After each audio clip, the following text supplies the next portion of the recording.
Alright, chemistry. Which of the following compounds is 10 macromolecule? A. Silica, B. Mica, C. Protein, and D. Krypton. The answer is protein. Proteins are classified as macromolecules, which means they are made up of giant structures built up from monomer units called amino acids. Okay. Silica has to do with sand, and mica is present in clay. Krypton is a noble gas, a group 8 element, so it's just a normal element. Alright, so the answer there is protein. And proteins are made up from single monomer units called amino acids, so they are giant molecular structures. Also, when two amino acids are linked, it gives a peptide, and the bond between them is called a peptic link. Okay, gives a peptide. Alright, number 2. The machine commonly used for concentrating compound is called A. Centrifuge machine, B. Water bath, C. Rotatory evaporator, and D. Autoclave. The answer is the evaporator. The evaporator, that's option C. Evaporator is used for concentrating compounds, particularly compounds that are a mixture of solutions. Present in the solution, they are evaporated, so the liquid content, distills off, remaining the solid component. Okay, so the answer there is option C, rotatory evaporator. Well, the centrifuge machine is used in separating a mixture based on their relative density. For instance, a mixture like blood. Blood is separated by using the centrifuge machine. Okay. The water bath is not used in separating anything, and the autoclave is not a separating technique. Number 3. Which of these gases have the highest solubility in water? A. Nitrogen, B. Ammonia, C. Sulfur 4 oxide, and D. Hydrogen. The solubility is inversely proportional to the molecular mass of the element, okay, or the gas is inversely proportional to the molecular mass of the gas. And if you look at it here, option A is nitrogen, option B is ammonia, option C is sulfur 4 oxide, and option D is hydrogen. Hydrogen is the lightest gas here. It has a molecular mass of 2 grams per mole. Nitrogen has a molecular mass of 28 grams per mole. Ammonia has a molecular mass of 17 grams per mole. Sulfur 4 oxide has a molecular mass of 64 grams per mole. So the answer there, which is the lightest gas there, is hydrogen. Number 4. One of the following is a liquid at room temperature. One of the following is a liquid at room temperature. A. Lead, B. Mercury, C. Krypton, and D. Aluminium. Lead is a metal, but it's a solid metal at room temperature. Mercury is also a metal, and it is a liquid metal at room temperature. In fact, mercury is the only metal that exists as liquid at room temperature. So that is the answer there. Option B is correct, mercury. Krypton, like I have stated before, is a gas, is a noble gas. Aluminium is also a metal. It belongs to the group 3, okay? But aluminium is solid at room temperature. So the answer there is mercury. Mercury is the only liquid metal we have at room temperature. Okay, number 5. The following techniques can be used to protect iron from rusting, except the following techniques can be used to protect iron from rusting, except rusting of iron is a corrosion. It's a corrosion reaction.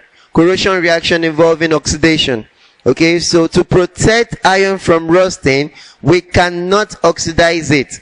Okay, the oxidation of iron, when it corrodes, gives the oxide of iron.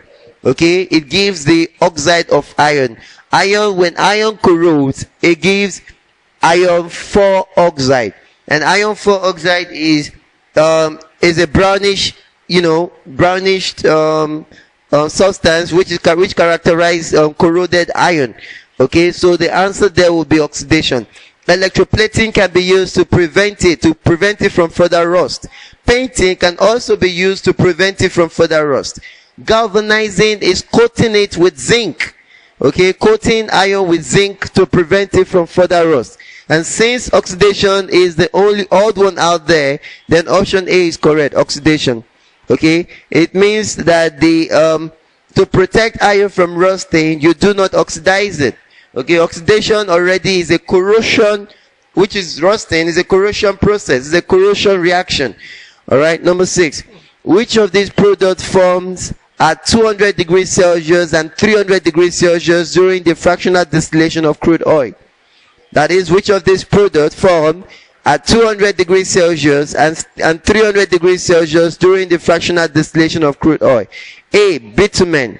But before we go into that, let me just say something, about fractional distillation of crude oil. Crude oil is a mixture of substances. It contains the gases. It contains petrol. Petrol is also called gasoline. It contains kerosene. It contains diesel, it contains asphalt, it contains bitumen, and the residual is called pith. Okay? Now, the first distillate during the fractional distillation of crude oil is the gas, the natural gases. Okay? Natural gases are butane, pentane, and hexane.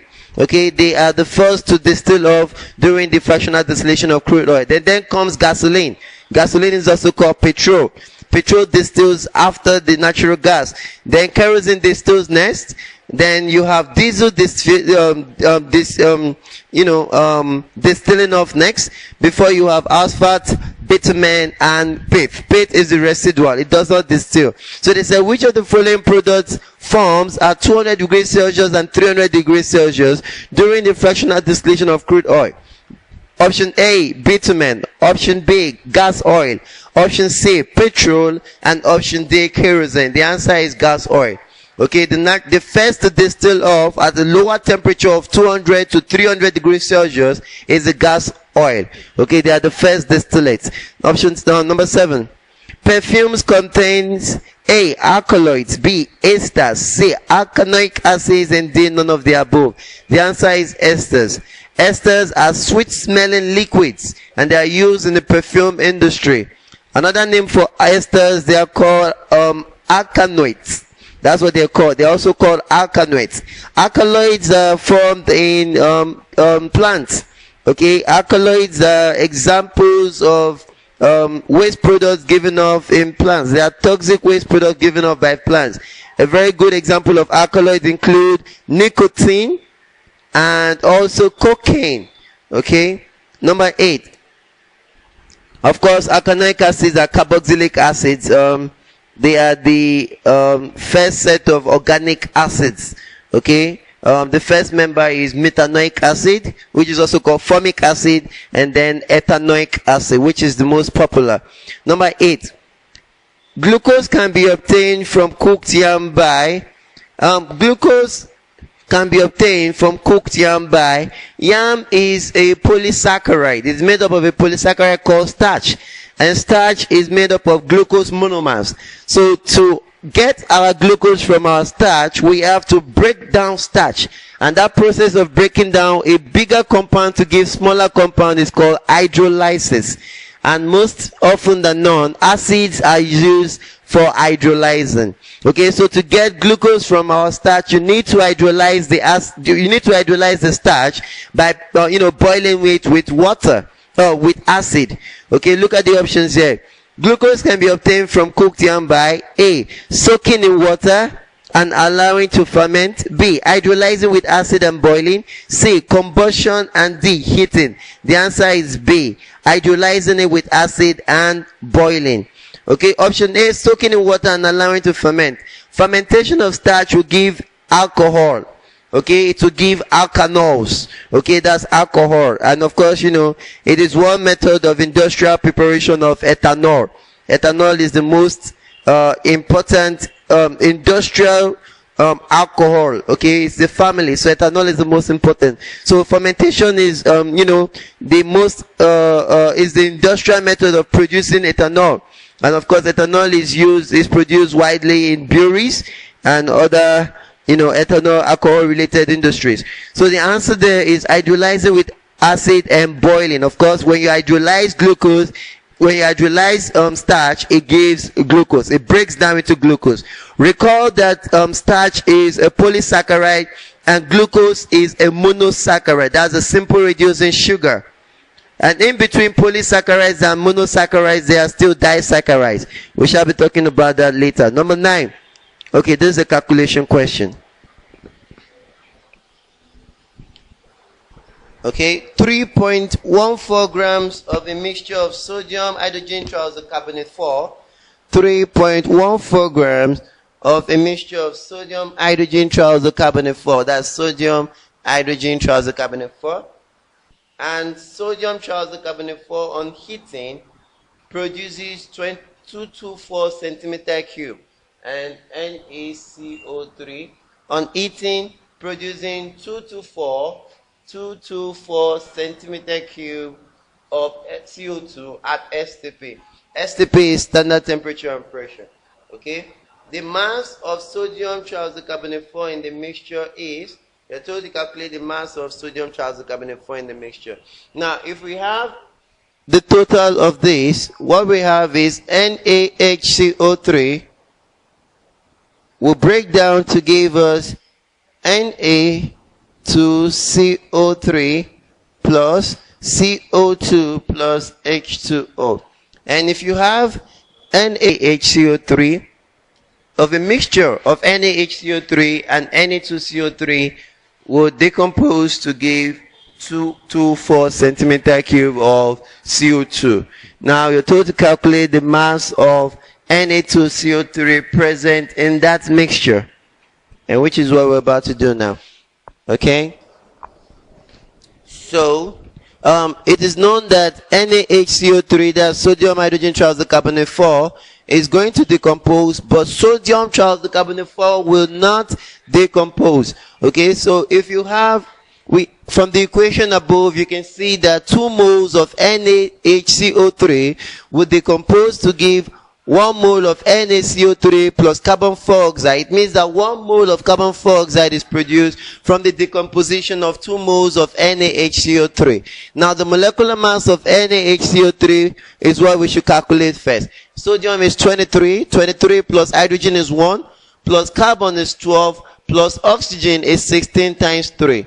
Okay? So we should get, this is 48. 48 plus 12 should give us 60. 60 plus 1 is 61. And 61 plus 23 should give, is there a calculator here? Alright, so that is 84. The molecular mass of sodium hydrogen trioxocarbonate 4 will give us 84 grams per mole. But recall that there are 2 moles of this reacting. So that would be 84 times 2. So 84 times 2 moles of sodium hydrogen trioxocarbonate 4 will give us 22.4 dm³ of CO2. One thing about gases is that irrespective of the method of formation of the gas, irrespective of what gas it is, so far it is a gas at standard temperature and pressure, a mole of a gas will occupy 22.4 dm³. Okay, so that is standard. A mole of a gas, a mole of carbon dioxide gas, a mole of chlorine gas, a mole of ammonia gas, a mole of hydrogen gas, suffice the gas at standard temperature and pressure, STP, will occupy 22.4 dm³. Alright, so we have this now. I'm sure that 2 times 84 should give us 168. So 168 grams of NaHCO3 will decompose to produce 22.4 dm³ of CO2. So the question is now asking you, recall that it's a mixture. We have 3.14 grams of a mixture of sodium hydrogen trioxocarbonate 4 and sodium trioxocarbonate 4. Recall that it is only sodium hydrogen trioxocarbonate 4 that will decompose to give CO2. Okay, sodium trioxocarbonate 4 does not decompose under the influence of heat, and that's because sodium is a very reactive metal. Another metal whose trioxocarbonate 4 does not decompose is potassium. So both potassium and sodium trioxocarbonate 4 do not decompose under the influence of heat. Okay, so now we have this occurring here. So if we have 68 grams of sodium hydrogen trioxocarbonate 4 decomposing to give 22.4 dm cube of CO2, the question is now asking that we should ask ourselves that what mass of sodium hydrogen trioxocarbonate 4 would decompose to produce 224 centimeter cube of carbon dioxide. Of course, to convert to dmq, we mean by dividing by 1000. So what we have is 224 divided by 1000 will give us 0.224 dm cube. Alright, so if 168 grams of sodium hydrogen trioxocarbonate 4 would decompose to give us 22.4 dm cube of CO2, therefore X grams of NaHCO3 would decompose to give us 0.224 dm cube of CO2. Of course, you cross multiply, and by that we have X times 22.4 equals 168 times 2 is 0.224. So X eventually will give us 168 times 0.224 divided by 22.4. 168 times 0.224 divided by 22.4 should give us 0.168. So we have X is 0.168 grams.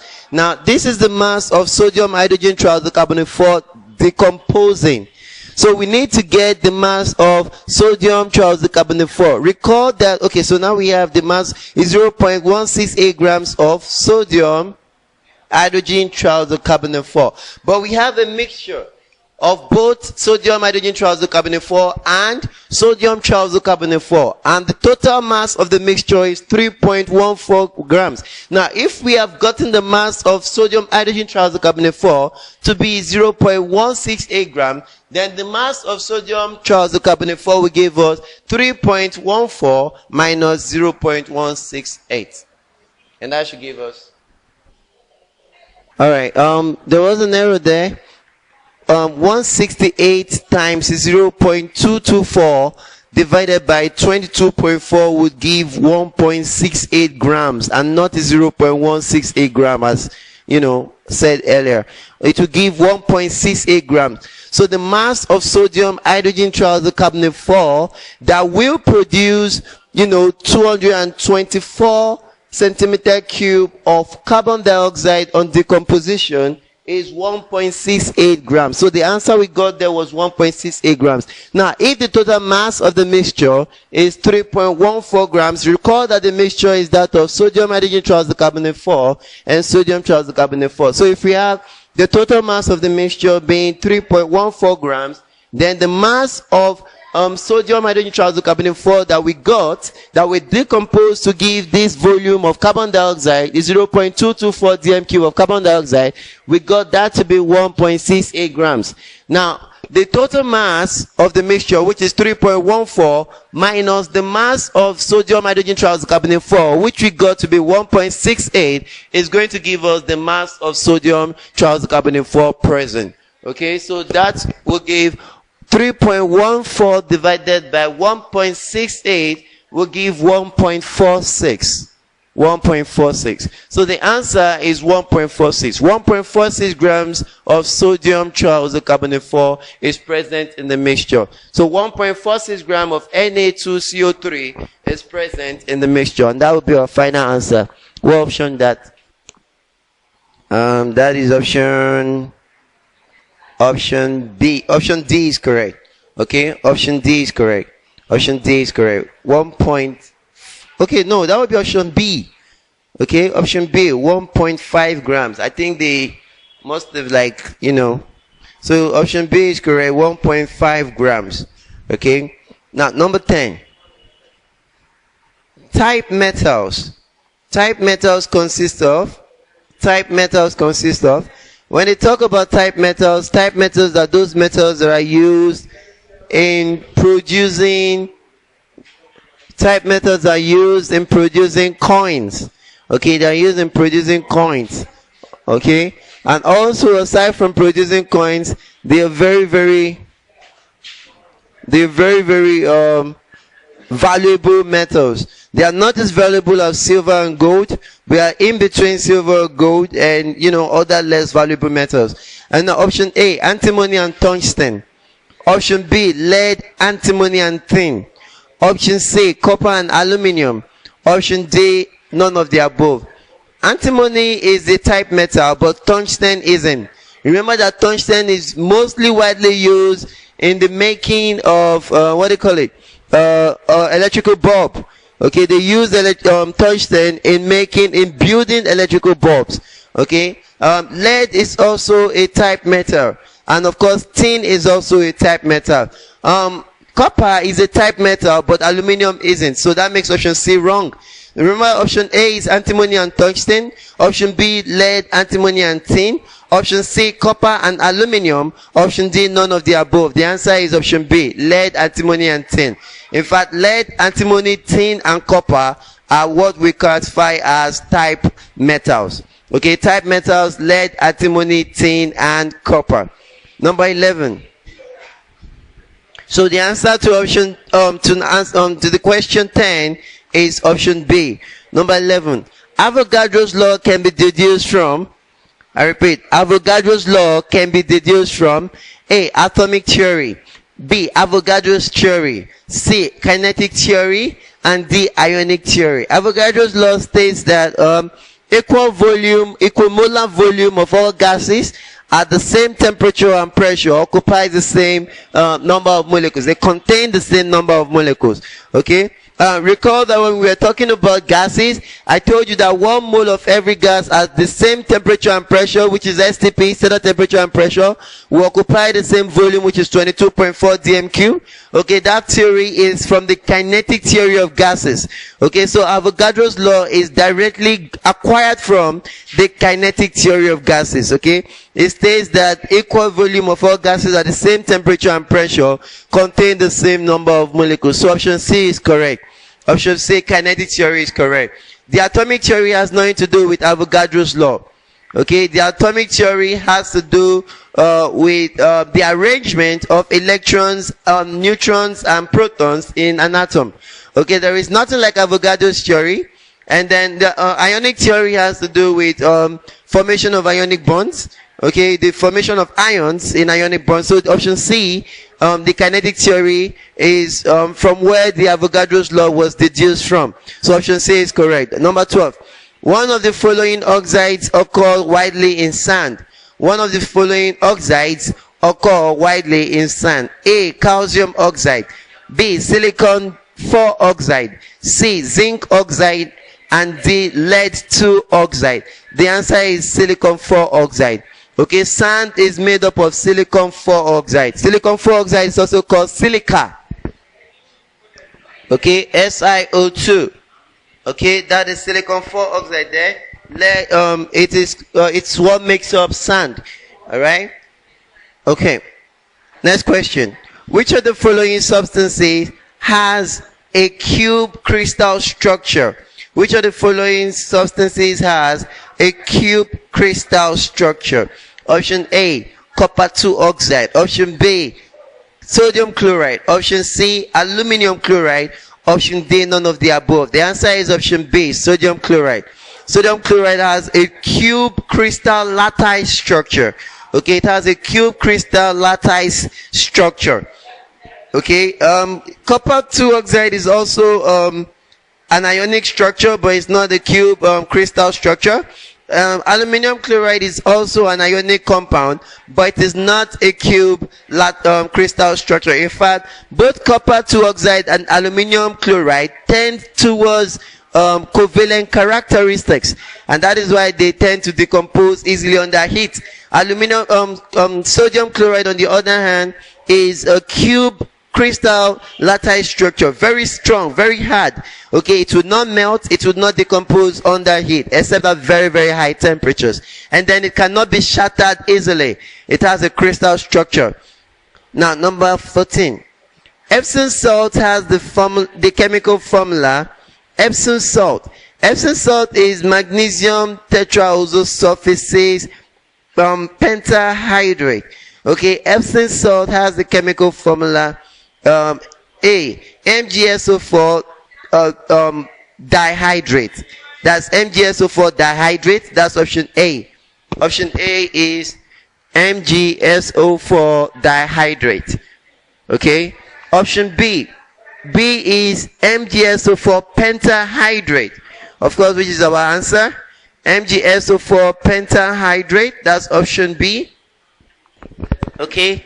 And option C is MgSO4 heptahydrate, while option D is MgSO4 quadrahydrate. Okay, so the answer there is MgSO4 pentahydrate. It has 5 molecules of water of crystallization. Okay, so Epsom salt is MgSO4. Of course, one very notable thing about Epsom salt is that it is used as a smelling salt. It's also called a smelling salt, particularly those that are that fainted or epileptic.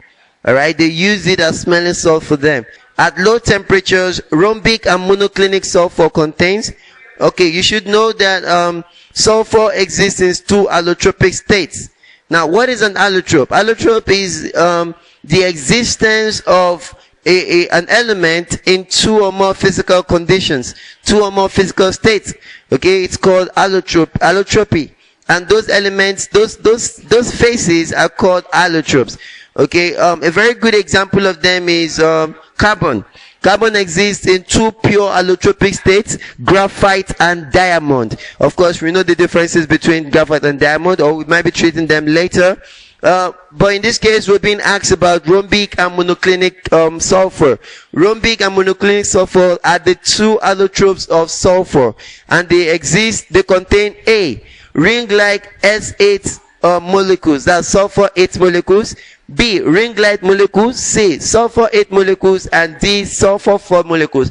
The answer is option A. They exist having ring-like S8 molecules, that's sulfur 8 molecules. Alright, number 17. Which of the following elements is used as the standard scale for the definition of relative atomic mass? Which of the following is used as standard scale for the definition of relative atomic mass? Let me quickly just point out what we mean by a mole of a substance. A mole of a substance is defined as the mass of that substance that contains the same number of particles, the same number of molecules, or the same number of ions, or the same number of atoms as 12 grams of the isotope carbon-12. Okay, so we see from that definition that our option is option A, that's carbon-12 isotope. Okay, carbon has 3 isotopic states, carbon-12, carbon-13, and carbon-14. Okay, both of them are radioactive, except for carbon-12, which is the most stable form of carbon. So, which of the following elements is used as the standard scale for the definition of relative atomic mass? The answer is carbon-12 isotope. Carbon-12 isotope is used as the standard scale for the definition of mole. It is used as the standard scale of the definition of relative atomic mass. Of course, it is imperative that you should know that the mass of 1 mole of an element, 1 mole of an atom is its atomic mass. Okay, so the answer there is carbon 12 isotope. Okay, it was formerly hydrogen was formerly chosen, and then they found out it wasn't giving correct answers, and it was removed, and the more stable carbon isotope 12 was used. Now, number 18. Yeah, this has to do with calculation, and this calculation has to do with the partial pressure. Number 18, they said the atmosphere contains approximately 4/5 nitrogen. Now, the partial pressure due to this gas is, listen again, the atmosphere contains approximately 4/5 nitrogen. The partial pressure due to this gas is, we are going to have to calculate this right now. Okay. Now, number 18. The atmosphere contains approximately 4/5 oxygen or nitrogen. The partial pressure due to this gas is, the partial pressure gives us mole fraction times total pressure. Okay, mole fraction. So the mole fraction of nitrogen in the atmosphere will give us 4/5. That's 4/5. Okay, is the mole fraction of nitrogen, and that will give us 4/5 times the total pressure. the total atmospheric pressure, one atmospheric pressure equals 1.01 times 10 raised to the power 5 Newton per meter square. Okay, which is approximately 100 kilo Newton per meter square. Okay, so that's approximately 100 kilonewton Newton per meter square. So we find 4/5 times 100 100 kilonewton per meter square, and 4/5 of 100 kilonewton per meter square is 80 kilonewton per meter square. Option C. Okay, so we're going to look for 4/5 of 100 kilonewton per meter square. Of course, like I said, let me repeat myself. One atmospheric pressure equals 1.01 times 10 raised to the power 5 Newton per meter square. According to the options we're given, all of the options were given in kilonewton per meter square. So we convert to kilonewton per meter square by dividing by 1000, and that gave us 101 kilonewton per meter square, which is approximately 100 kilonewton per meter square. Now, since we just said that the atmosphere contains 4/5 nitrogen, and then the mole fraction of nitrogen, it will be 4/5. Recall that partial pressure equals mole fraction times the total pressure of the gases, and the total pressure, of course, is 101 kilonewton per meter square. Therefore, the partial pressure exerted by nitrogen will give us 4/5, which is from the 4/5 times 101 kilonewton per meter square. The answer we'll get is 80.2 kilonewton per meter square, which is approximately 80 kilonewton per meter square. Option C is correct. Option A again is 50 kilonewton per meter square. Option B is 20 kilonewton per meter square. Option C is 80 kilonewton per meter square, and option D is 100 kilonewton per meter square. Okay, the correct answer is 80 kilonewton per meter square. Next question.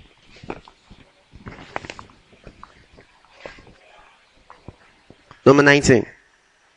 The electric potentials of potassium, magnesium, iron, and lead are the electric potentials of potassium, magnesium, iron, and lead are 2.9, okay, minus 2.92 volts, minus 2.37 volts, minus 0.44 volts, and 0.13 volts respectively. The least reactive metal in the list is, of course, this doesn't need a lot, cracking of the brain. The most reactive metal there is potassium, followed by magnesium, followed by iron, and then lead. Lead is the least reactive metal there. So option D is correct. Lead is the least reactive metal there. Just one thing to point. The lower the electric potential of a metal, the more reactive the metal is. The more the reducing agent, the more stronger a reducing agent the metal is. So the more negative the electric potential of a metal, the more stronger a reducing agent is.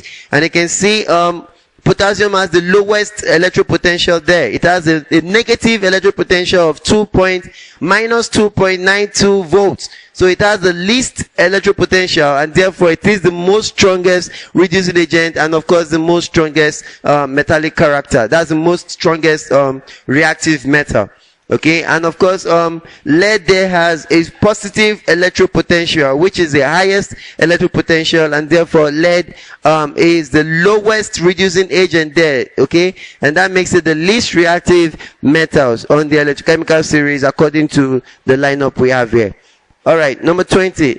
The alloy of copper, aluminum, and small amounts of magnesium and manganese is an alloy of copper, aluminum, and small amount of manganese and magnesium is, the answer is duralumin. The answer is duralumin. Okay, option A is bronze. Bronze is made from copper and lead. Okay, bronze is made from copper, lead, and tin. Okay, bronze is made from copper, lead, and tin. Mostly from copper and tin. Lead is added for stability of bronze. Duralumin is a mixture of aluminum, magnesium, and manganese. Okay, it is in fact used in building airplanes. Okay, soda metal is made from tin. Okay, tin and lead. Tin and lead give sodium metal, and there's nothing like momenta. Alright, there's no such alloy called momenta. Another alloy that is of particular interest is brass, and brass is made from copper. Okay, brass is made from copper and zinc. Okay, copper and zinc makes up brass. Alright, we've skipped that here. Another question. Alright.